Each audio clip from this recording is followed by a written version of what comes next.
Assalamualaikum warahmatullahi wabarakatuh. Perkenalkan, kami dari kelompok 1 sebagai representatif dari tugas pendidikan agama Islam dengan judul Akhlak kepada Allah Subhanahu wa taala. Kemudian di sini ada nama-nama anggota kelompok kami. Yang pertama yaitu saya sendiri, Arif Reksa Pambudi. Yang kedua, M. Alif Zalfa Saputra. Yang ketiga, Safa Nayara Audifa. Yang keempat, Afiatur Rizkyati. Yang kelima, Nur Syifa Aulia Bardan. Yang keenam, Muhammad Raihan Manuhana. Dan yang terakhir, Fitra Ardafa Vega. Akhlak kepada Allah. Apa itu akhlak kepada Allah? Akhlak kepada Allah merupakan suatu perilaku manusia dalam menjalankan kewajiban kepada Sang Pencipta sesuai dengan ajaran yang telah diajarkan oleh Nabi Muhammad. Kemudian, dasar hukum akhlak kepada Allah terdapat pada Quran Surat Al-Baqarah ayat 2 dan dalil yang diriwayatkan oleh hadis Tirmidzi yang berbunyi, Rasulullah SAW bersabda, barang siapa yang bertakwa kepada Allah, maka Allah akan mencukupkan keperluannya. Kemudian, hubungan dengan rukun iman dan rukun Islam.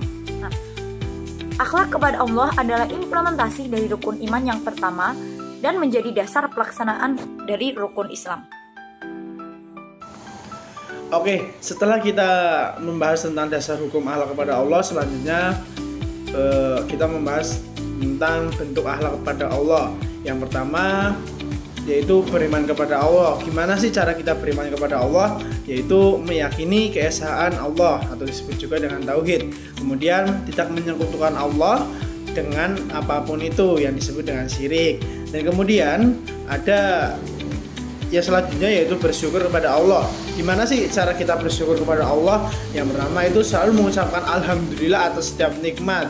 Kemudian mensyukuri nikmat melalui perbuatan seperti berbagi rezeki kepada semua.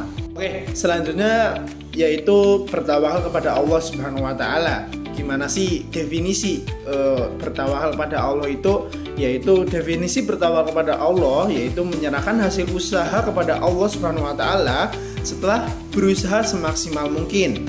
Kemudian bertawakal ini tercantum dalam Quran surat Al-Imran ayat 199 yang artinya, kemudian apabila engkau telah membulatkan tekad, maka bertawakallah kepada Allah Subhanahu wa taala. Yang kemudian yang nomor 4 yaitu ada berdoa dan berzikir. Apa sih yang dimaksud dengan berdoa itu? Berdoa itu adalah bentuk komunikasi Allah untuk memohon rahmat dan perlindungannya. Kemudian berzikir itu mengingat Allah melalui lisan dan juga hati seperti membaca tasbih, tahmid, dan takbir.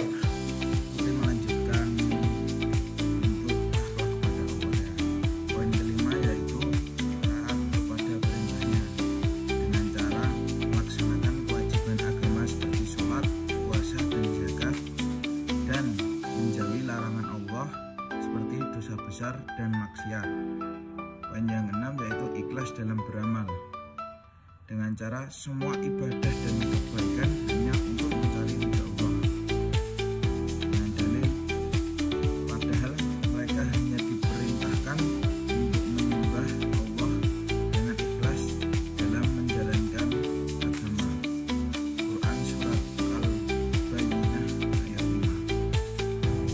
Akhlak yang dilarang dalam hubungan dengan Allah, syirik, menyembah selain Allah atau menjadikan tandingan baginya, kufur nikmat, tidak mensyukuri nikmat yang diberikan Allah, lalai dalam ibadah, menunda-nunda salat atau tidak menjalankan kewajiban puasa.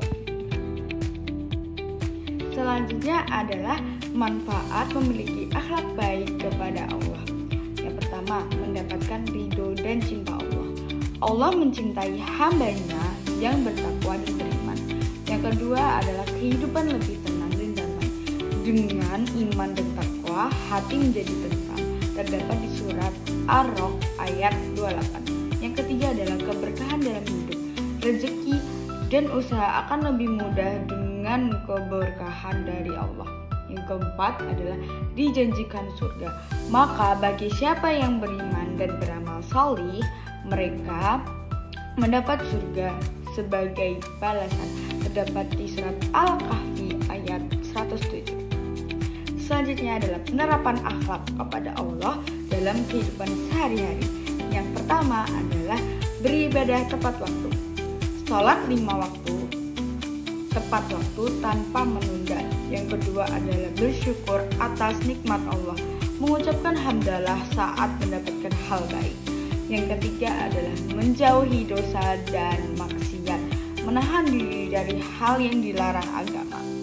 Yang keempat adalah berdoa sebelum memulai aktivitas, membaca doa agar semua kegiatan diberkahi Allah. Yang kelima, yang terakhir adalah menyebarkan kebaikan, mengajak orang lain untuk mendekati diri kepada Allah. Selanjutnya adalah akibat tindak berakhlak kepada Allah.